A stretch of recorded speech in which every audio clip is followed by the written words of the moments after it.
hablaremos hoy de Mesalina, de la mujer del emperador Claudio. Muy célebre, por cierto, y hay que decir que ya hemos hablado muchas veces. Pero como su historia tiene muchas aristas, vamos a encarar hoy lo que concierne a su desmesura amorosa, ¿no?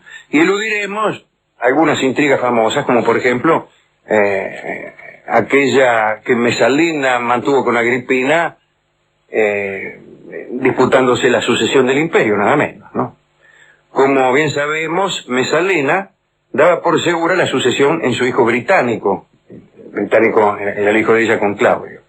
Pero Agripina, la siguiente mujer del emperador Claudio, hizo todo lo posible para que llegara al trono fuera su hijo Domicio, después conocido como Nerón. Pero vamos entonces con la historia entre el emperador Claudio y la emperatriz Mesalina. El matrimonio entre ellos había sido precedido por dos uniones desgraciadas de Claudio. El emperador se separó de su primera esposa, Plausia Urgulanilla, por adulterio y sospecha de intenciones homicidas. El hijo de aquel primer matrimonio se llamaba Druso y murió cuando era chico. Parece que se atragantó con una pera. A los 5 meses del divorcio, Plausia dio a luz una niña, pero Claudio la abandonó porque dudaba de su paternidad. La segunda unión del emperador fue con Elia Petina, hija de un ex cónsul, pero el matrimonio también duró poco tiempo. Finalmente, o no finalmente, en tercer lugar, a los 49 años, Claudio desposó a Mesalina, que era hermosa, convenientemente hermosa para las historias que habremos de contar. Tuvieron 2 hijos, el ya nombrado británico y Octavia. Un día Mesalina, que según los cronistas era de una sensualidad exuberante y víctima de arrebatos amorosos que no podía controlar, es decir, una persona que me hubiera gustado mucho conocer, se enamoró de un hombre llamado Cayo Silio, presumiblemente el romano más apuesto de aquellos días. Silio estaba casado, pero esa circunstancia no fue impedimento para que Mesalina reclamara al hombre para sí. Ella misma era casada. La emperatriz exigió a Julia Silana, la esposa de Cayo Silio, que abandonara su matrimonio. Mira, dice, chao. Una vez divorciado, Silio, que mientras tanto había sido nombrado cónsul, se vio colmado de cargos honoríficos, donativos y regalos para que pudiera dedicarse enteramente al amor. Cuando a Mesalina se le ocurría, se caía a la villa de su favorito y daba rienda suelta a su lujuria. Cuentan que Mesalina pasaba noches enteras junto a su amante mientras Claudio estaba, qué sé yo, en una campaña. Entusiasmado y seguro de su situación, el muchacho Silio, un día le dijo a Mesalina, mirá, dice, yo quiero ser el único, decidite, elegí o el emperador o yo. Esas cosas que a la larga o a la corta hacen los amantes y que vienen a arruinar todo, ¿no? Con eso. Estaba fenómeno y dice, mira, decidite, fulano o yo. Bueno, ¿por qué o? Eso es una mala conjunción. Este muchacho Silio le dijo, mira Mesalina, yo ya no estoy casado, no tengo hijos, estoy incluso dispuesto a adoptar a tu hijo británico. Y bueno, naturalmente, esto implicaba también decirle que griten en voz baja. Esto implicaba también alguna clase de traición política. Imagínese, el emperador no va a consentir livianamente que su mujer se case con otro tipo. O sea que había que derrumbar a Claudio. Muy bien, mientras Claudio estaba en el puerto de Ostia por un asunto oficial, Ostia queda muy cerca de Roma de cualquier manera, Mesalina y Silio se casaron. Directamente se casaron. Los consejeros del emperador, Calixto, Narciso y Palante, se espantaron cuando recibieron esta noticia. Lo que más preocupaba a los 3 consejeros, en verdad, era su propia posición influyente. Si se producía una conjura de Mesalina y Silio para desbarrancar a Claudio, era seguro que ellos iban a caer también. Así que resolvieron eliminar a Mesalina. La empresa era peligrosa porque Ella tenía un gran número de adeptos, pero más peligrosa era, aunque acá no lo dice, porque Claudio la amaba. Entonces era muy difícil ir a contarle a Claudio, yo miraba a Mesalina lo que hizo, porque lo más probable era que Mesalina consiguiera de algún modo el perdón y que después Claudio se volviera contra aquellos que habían acusado a su mujer, aunque las acusaciones fueran verdaderas. Así que el asunto era peligroso. Era necesario, de todos modos, convencer al emperador de que encabezara el escarmiento. Narciso entonces eligió a dos personas en las que el emperador confiaba mucho. Y ellas eran Calpurnia y Cleopatra, dos cortesanas que gozaban del cariño de Claudio. Y ambas partieron a Ostia y solicitaron una audiencia. Ya frente al emperador, Calpurnia le dijo que Mesalina se había casado con Silio. Perturbado, Claudio miró a Cleopatra para que confirmara esa noticia y Cleopatra la confirmó. Inmediatamente Claudio mandó llamar a Narciso. El consejero se mostró consternado, pidió disculpas por no haber sido más astuto y después de las disculpas lanzó sus consejos. Le sugirió a Claudio que rompiera el contrato matrimonial y exigiera la restitución de Mesalina. Claudio aceptó el consejo, pero bueno, preparó a la guardia y a sus generales para arrancar a Mesalina de las garras de Silio, incluso por la fuerza y a patadas. Cuentan que en su delirio amoroso, mientras tanto, Mesalina y Silio parecían no percibir el conflicto que los amenazaba, ¿no? Se habían organizado para festejar el casorio una bacanal. Eso es un casorio, ¿no? Eso que va uno, que no hay ni sándwiches. Una bacanal en el palacio de Mesalina. Dice la crónica, no el diario, sino la reseña de esta fiesta. El vino manaba de ánforas de arcilla. Esto es un detalle incluso incómodo. Los músicos tocaban sin detenerse nunca, esto tampoco es muy cómodo que digamos. Esto sí, y muchachas desnudas ejecutaban danzas frenéticas. Ay, me gustó. Llévese el vino y dígale a los músicos que se callen. En medio de ellas, Mesalina y Silio se amaban a la vista de todos. Bueno, esa es la idea de una orgía. Bueno, y el resto de los invitados también hacían lo propio. Y lo forastero. En un momento alguien trepó a un árbol. Mira vos. Y dijo: de Ostia viene avanzando una gran tormenta. Y no era una metáfora. La lluvia desbandó a muchos de los participantes de la bacanal, que era al aire libre. Pero otros sostuvieron la orgía bajo la lluvia. No se va, la orgía no se va.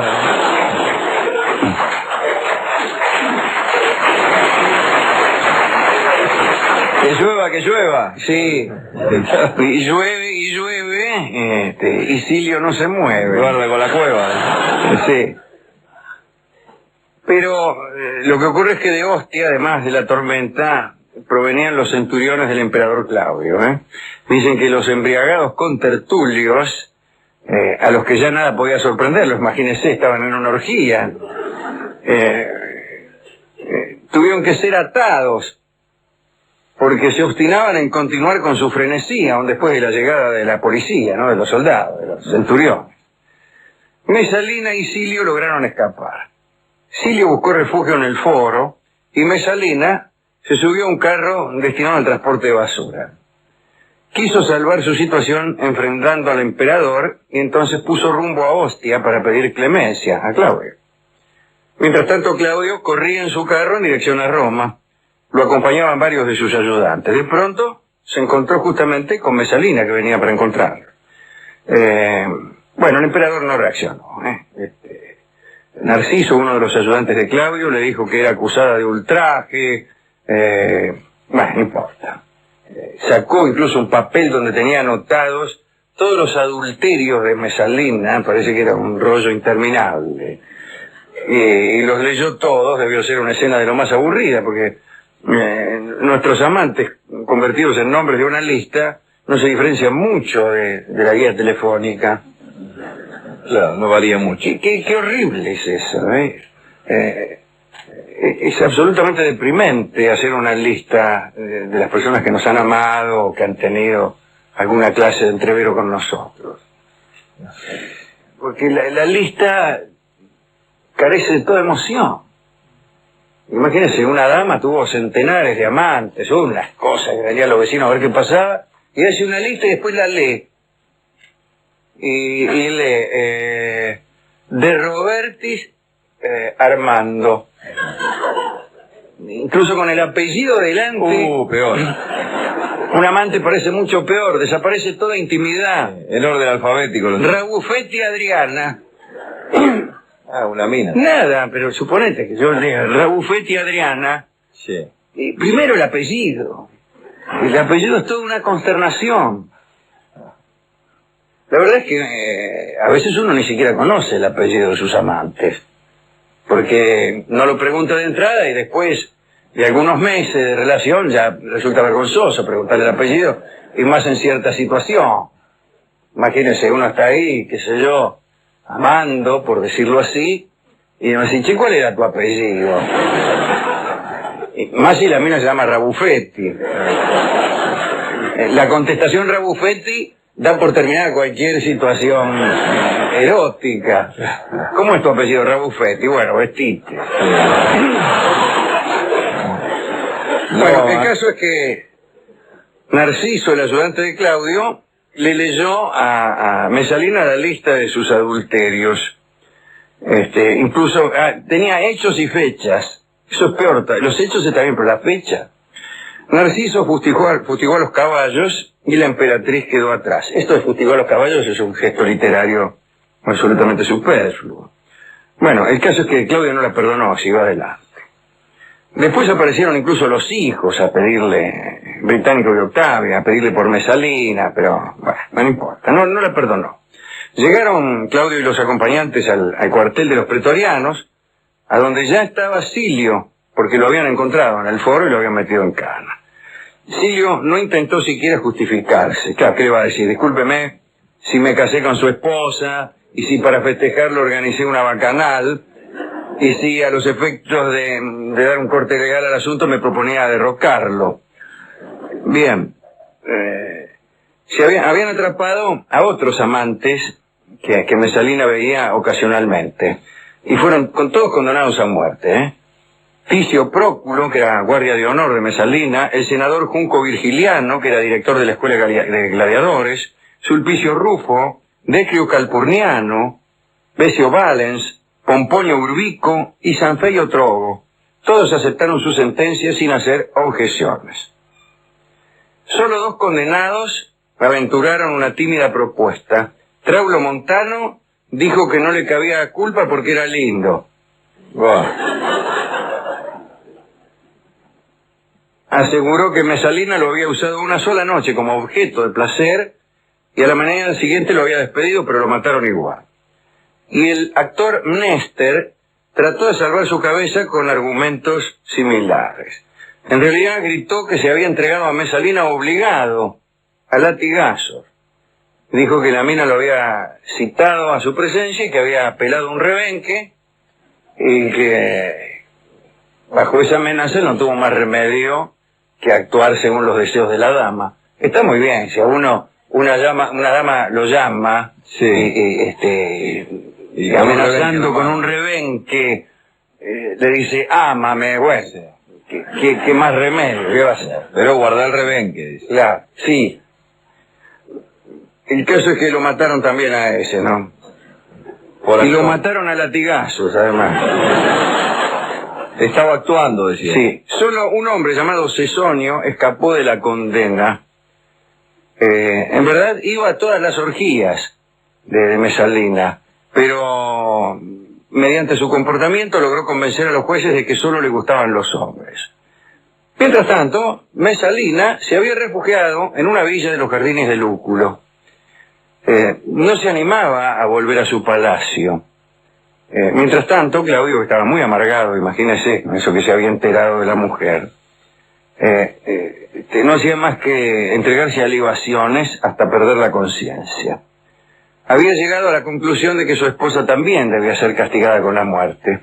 Entonces mandó un emisario a Mesalina para que se presentara al día siguiente y asumiera su responsabilidad. Enterado a Narciso, y para impedir que el emperador se dejara ablandar por la compasión, que eso es el miedo que tenía, despachó enseguida un grupo de sicarios hasta donde estaba la emperatriz. Digo, vayan y mátenla. 2 centuriones, un tribuno y el liberto Enodo abrieron la puerta de la casa de Mesalina. La emperatriz no se resistió.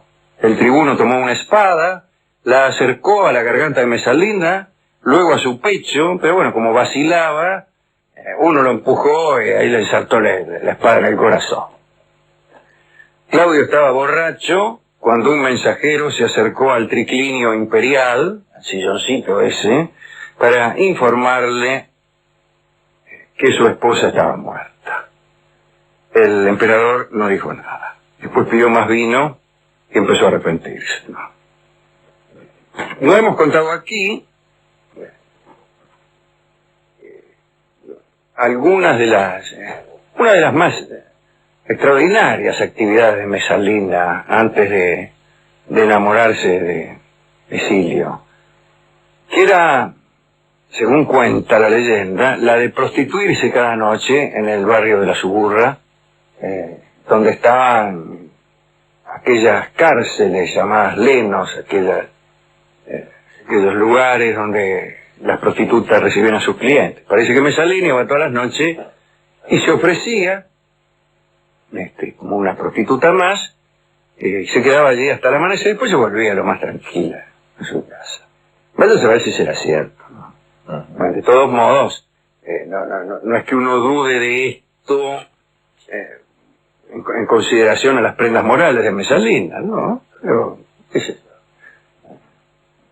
No parece muy tentador, ni siquiera para una persona muy proclive a esta clase de placer. Claro. Teniendo tantos tipos a su disposición, ¿para qué demonios iba a ir hasta el barrio, al incómodo barrio La Suburra? Venían todos unos carreteros viejos, gordos, estando ahí el amigo Silvio y otros. Pero echa la fama, vio, le agrega. Claro, parece mentira, mirá. A mi hermana le ha sucedido lo mismo. Bien. ¿A quién dedicar esto? No lo sé. Al pobre británico, al hijo virtuoso de Claudio, que al final se perdió el imperio, ¿no? Hemos ido a buscar discos y le llamó mucho la atención, del mismo modo que a nosotros, al de la discoteca, el argumento del actor Néstor. Claro, del Rebenque. Claro, que dijo que Mesalina lo había obligado a proceder Rebenque en mano. Entonces nos entregó una canción criolla que se llama justamente El Rebenque Plateado, y que va a cantar don Alberto Merlo. Es una cifra, el Rebenque Plateado, y el Rebenque tal vez no es el Rebenque. Adelante, don Alberto.